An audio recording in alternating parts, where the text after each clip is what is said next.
crucified. And so it's a very important meeting. And we know that he had the Last Supper. He shared the breaking of the bread, which he's doing right here, and then the drinking of the wine. Um, but matter of fact, let me first take us through this passage, and then we'll come back. Okay, just a minute. Okay, now let me first mention that this website is called BibleHub.com. One word, Bible Hub, H-U-B, BibleHub.com. And I've been using it a lot because here you can go into a passage, but you can do other things, and not just the passage, but you can look at single verses.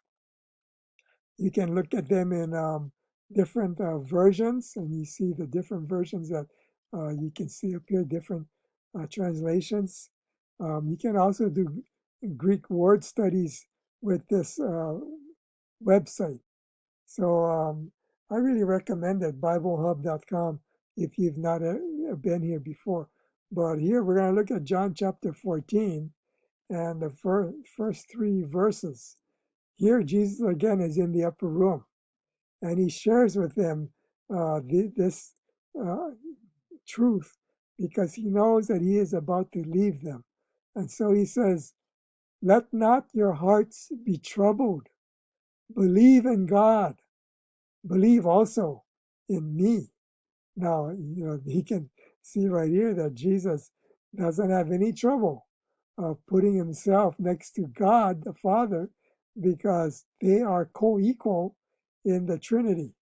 He submits himself to the Father, but in the qualities of deity, they are the same. In fact, Jesus said, "The Father and I are one." So you believe in God and also believe in me. He doesn't have any problem saying that. Now we come to this aspect of the rapture. In my Father's house are many rooms. In the King James, it says many mansions. If it were not so, would I have told you that I go to prepare a place for you?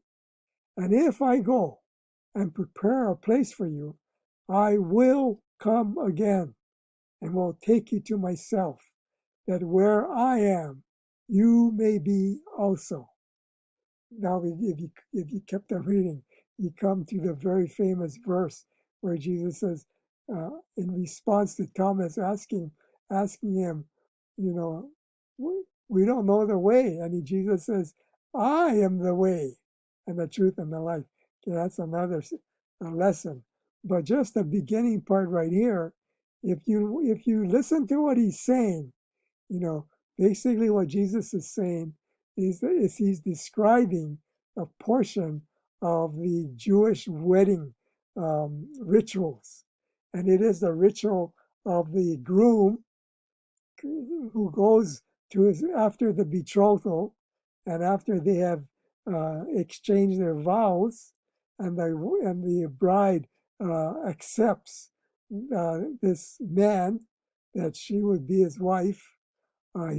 He goes on, he says, "In my Father's house are many mansions." And so he wants to assure, he's talking to disciples, but basically, you think of a Jewish wedding, he's telling his wife, his bride, that there is room for us in my Father's house. If it weren't so, I would have told you that I go and prepare a place for you. I'm not lying. And if I go and prepare a place for you, and that's what Jesus has been doing for the last 2,000 years, what is he doing? He's building the new Jerusalem, a place that he will place his bride. In fact, in the book of Revelation, the angel tells John, he says, I'm going to show you the bride coming down from heaven. And what does he see? He sees the new Jerusalem coming down from heaven, a city that is 1,500 miles wide and long and deep and high. I mean, it's huge. And no wonder Jesus is taking 2,000 years to complete it. And Jesus says, "I will come again and will take you to myself, that where I am, you may be also.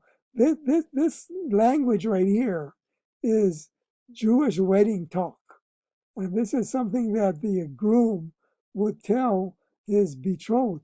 He says, I'm going to go back and build a place for us in my father's house. And I'm not lying.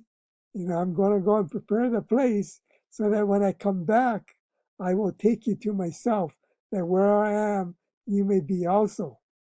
Now, um, I'm not sure if the disciples uh, the disciples are listening to him say this, and I'm not sure if they made the connection, talking about connecting the dots.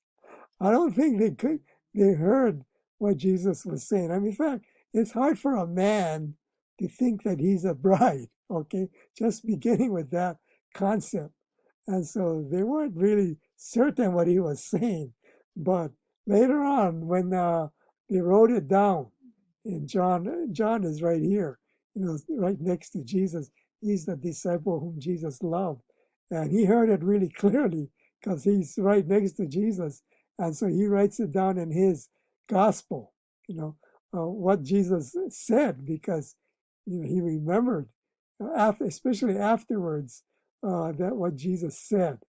And this is again talking about a bride and a groom. And so they might have missed the point. And they might have missed the point of what he's doing here. Because in a Jewish wedding, the groom has to pay a bride price. This is what they call it in Papua New Guinea, where my wife and I lived for 6 years. In the village, especially, their families choose the bride for you.